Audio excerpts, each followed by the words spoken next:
अब मैं आपको केरल का बता देता हूं। केरल में तो विधानसभा चुनाव है। केरल का बयान जो है और भी आपको सरप्राइजिंग लगेगा। संयुक्त लोकतांत्रिक मोर्चा यूडीएफ, यूनाइटेड डेमोक्रेटिक फ्रंट, जिसमें जो कांग्रेस लेड है, वो भी ऑपोजिशन में है। इनको उम्मीद है कि राहुल गांधी को कि हम इस बार केरल जीत लेंगे। तो कांग्रेस लेड यूडीएफ ने बयान दिया इनके नेता ने कि हम जमाते इस्लामी का समर्थन स्वीकार करेंगे। जमाते इस्लामी का समर्थन स्वीकार करेंगे कांग्रेस पार्टी। केरल विधानसभा में नेता विपक्ष है वीडी सतीशन, लीडर ऑपोजिशन है। इन्होंने विधानसभा सीएम कैंडिडेट ये कह रहे हैं कि जमाते इस्लामी जो है संगठन जो है वो किसी धर्म की बात नहीं करता है, वो धार्मिक एजेंडा नहीं है उसका।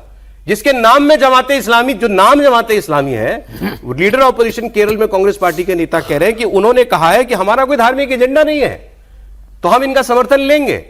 और दूसरी किस पार्टी का समर्थन लेते हैं? ये आईयूएमएल, इंडियन यूनियन मुस्लिम लीग, उनका समर्थन करते हैं। चलिए वो तो एक पॉलिटिकल पार्टी है, हालांकि वो भी मुस्लिम के नाम पे कर रही है।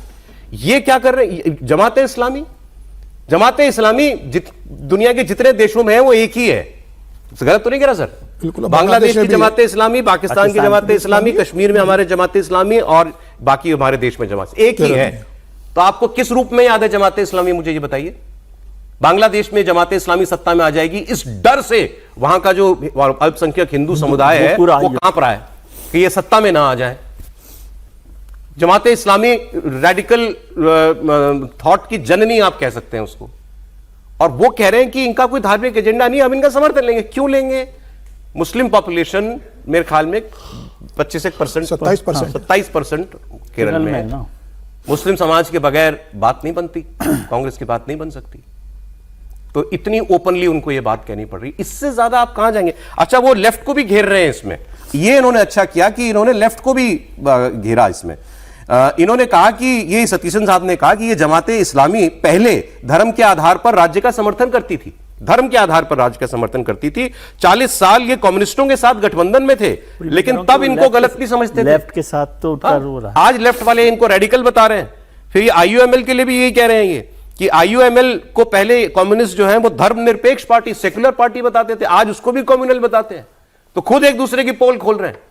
लेकिन सवाल वोट का है, क्या करें सर? इससे बुरा क्या होगा कि प्रियंका गांधी का जो वायनाड का जो ऑफिस है उसकी जो जिम्मेदारी संभल रहे हैं वो जमाते इस्लामी का एक बड़ा नेता रहा है और वो अब कांग्रेस में आ गए हैं। और कांग्रेस में प्रियंका गांधी की कॉन्स्टिट्यूंसी को जमाते इस्लामी के नेता पूरी देख रहे हैं। राहुल गांधी जब वायनाड से चुनाव लड़ने जाते हैं उस समय पूरा वायनाड में आप देखेंगे पूरा हरा कलर के इंडियन यूनियन मुस्लिम लीग के झंडे लहरा रहे थे। और फिर स्मृति ईरानी ने उस पर राहुल गांधी पर हमला बोला था।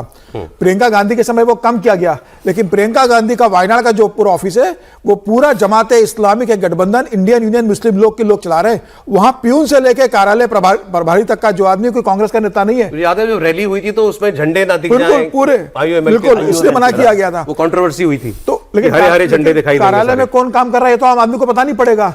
प्रियंका गांधी के कार्यालय में प्यून से लेकर कार्यालय प्रभारी तक का इंडियन यूनियन मुस्लिम लीग, जमाते इस्लामी के कट्टर मुस्लिम लोग वहां पर कंट्रोल करके बैठे हुए हैं। जमाते इस्लामी आईयूएमएल सेक्युलर पार्टी है, दोनों ही सेक्युलर पार्टी नहीं है। और वो खुद भी कह रहे हैं कि जब वो वहां थे तो वो लोग कह रहे थे कि भाई सेक्युलर है, आजकल नहीं कह रहे। ये भी ऐसे ही कहते थे पहले, उनको कम्युनल पार्टी कहते थे, अब वो सेक्युलर हो गई। हो सकता है बदल भी जाए, कांग्रेस के साथ आके उनकी विचारधारा बदली हो।